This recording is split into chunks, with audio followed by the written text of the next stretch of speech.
In 2011, yeah, I was contacted by the federation, and they informed me that there was a doping sample that came positive to the Egyptian Taekwondo Federation, an athlete from Egypt, and that sample was just mine. To explain to the audience, the doping sample is that a medical sample, a medical test that is taken for an athlete to know if he's on any special drugs or anything.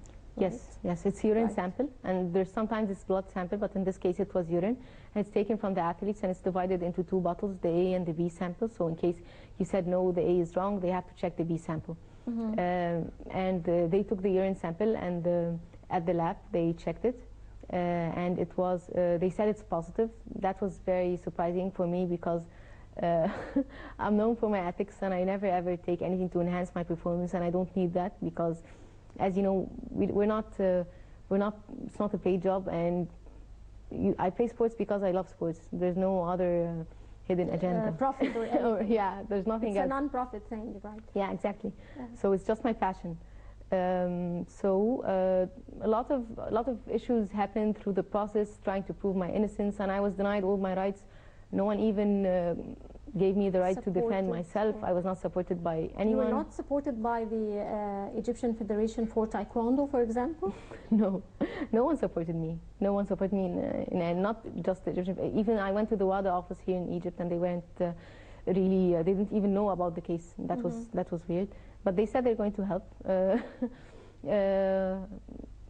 Then I was. You took the case to court, I think. Yeah. I was told, that I was banned for 2 years, and I wasn't informed. I was informed 2 months later by coincidence. So I decided to take my case to the court, and I hired an American lawyer, and I took a loan from the bank. We went to the court, and before the court, the hearing of the court, a day earlier, after the lab report came and it proved that the sample was tampered and that it's not mine, and that the A and the B sample could never have been from the same person. Right. And there's a lot of mistakes, and I was denied all my rights. Right. So then the WTF, they just went off the case and apologized, and the court ordered the highest compensation ever in the history of sport to me, and it was $20,000 US dollars. It was for the payment of the fees for the lawyer. Yeah. Right. Before trying to know what did you learn from this crisis or this experience, we'll just go for a short break, and we'll be right back.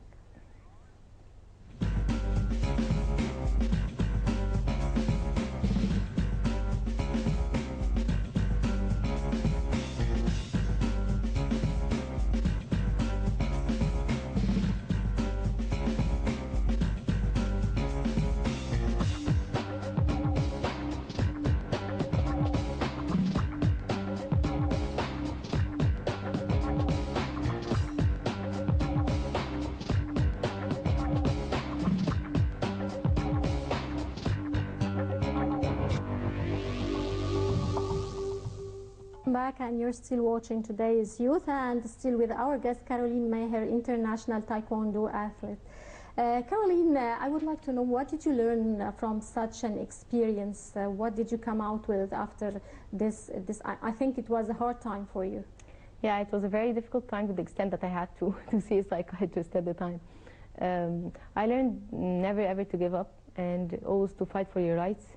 Just to fight like an Egyptian, like the revolution and everything. You always have to fight until you prove your innocence, or until you prove your rights, or so. How could we prevent similar actions to happen?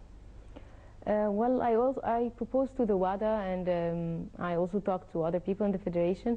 I think that there must be sessions, such as informational sessions, in order to know your rights, to inform the athletes, because before this case, I never knew ever what my rights were, and I never knew anything regarding. So I told them that there must be information sessions, and you have to prevent athletes from any international participation unless they know what the rights are, and they sign a sheet that they have been informed that they attended the sessions. So I think that would be a great idea, in order to inform all athletes in different sports about the rights. Did you play internationally after this crisis, and what were your scores? Yeah, in 2011, my case, I finished my case at the end of November, and then I had a training camp in Korea in December. And in 2012, I played the Austria Open, I got 5th place, and I played a championship in Belgium, I got a gold medal. And I also participated in the African Championship, and I got a silver medal, and the African Team Championship, I got a silver medal and a gold medal in the Taekwondo, the qualification for the national team in 2012. And for this year, I got a gold medal in the qualification for the national team, because every year we have a qualification. And then I got injured for 7 months. I had a very strong injury in my ankle, so I couldn't participate in other championships. And my last achievement was a bronze medal in the Islamic Solitary Games in Indonesia last month. Right. There's also the Para Taekwondo national team, right? Yeah. Would you tell me more about that? Okay. Actually, my passion is mostly towards helping people. So it's charity and community work, in addition to sports, mainly Taekwondo and my work in the HR. So I thought of something that would couple everything together. So I was just watching the YouTube videos, and then I found out that there was something called the World Championship for the Para Taekwondo. So I watched it, and I started to research more about it. And I thought it's very interesting. And then I read that already in the Deaf Olympics, the Deaf Olympics, Taekwondo has joined since 2005, and the World Championships also since 2006. So I thought it would be a great idea if we have a team in Egypt. And I proposed the idea to 2 of the board members in the Egyptian Taekwondo Federation, and they welcomed the idea so much. And they said that it's a great idea, why not start it? And I'm currently researching more about it, and I hope it's implemented soon. Right, so it didn't start its implementation phase yet? Yeah, not yet. Right. Why don't we have so many accomplished Taekwondo athletes in their 20s and 30s? Well, it's a bit, mainly because I think they lack the support of their parents. And there's a lot of cultural barriers. I mean, people always ask you, when are you going to quit? When are you going to get married? When are you going to get engaged? And those sort of questions. Is there any contradiction between continuing and getting married and getting engaged? We're not used to that in our culture. You rarely see anyone who's married and she still participates in international championships or even travels abroad on her own. So it's sort of cultural barriers. However, you can see a lot of international athletes, and even in Morocco there was a world champion. She's called Monia. She played when I think she was almost 30 or something, and she was a champion. But here in Egypt, you rarely see athletes, female athletes at that age, in different, not only in Taekwondo and also other sports. Right. What are your plans, and your personal plans? Are you planning to continue, or you're planning to change this to a trainer rather than a player? Yeah.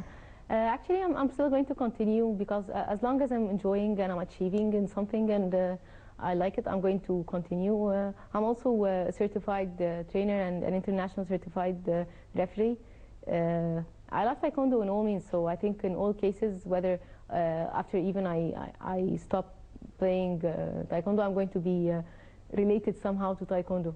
But I'm still playing. So you plan to continue as a trainer? Or no, I'm still an athlete. Yeah. Maybe later on, maybe. Later, yeah. Yeah. Would you ever think of going to your, I mean, working in your career? I mean, you studied mass communication, right? Yeah. Are you ever planning to work in that major? I don't know, maybe. But not. I never thought of it really, because since I graduated. I think you're studying for a master's degree. No, it's an MBA, not MBA, master's in mass comm. Yeah. Master's degree. Yeah, it's MBA, so it's general. It's sort of general. I'm going to do my concentration or my major in the HR management, which is my field of work. I never thought about working in the mass comm, maybe in the future. I don't know. Yeah. Right. Is achievement by any means related to having money to spend? Well, in my opinion, no. It's more about self-actualization and achieving your own goals. So some people, for them, it might be the money, but for me, it's not necessarily the money. I think it's about achieving your own goals, pursuing your passion. So that's my opinion. Right. Did you ever use Taekwondo on the street, out of the Taekwondo court? Yeah, a couple of times, yeah. Once in the North Coast, there was a guy and he passed by and he hit me by the shoulder. I thought it was just a coincidence, and then he did it again, and it was the same guy with the same shirt. So I kicked him, and he he fell over. He fell over, and then he was shocked, of course. Yeah, and then I screamed quickly so that people could gather, and people gathered around. Yeah, people gathered, and I said that he tried to harass me, so they just kicked me. So Taekwondo helps a lot. Yeah. All girls need to learn Taekwondo. Yeah. Right.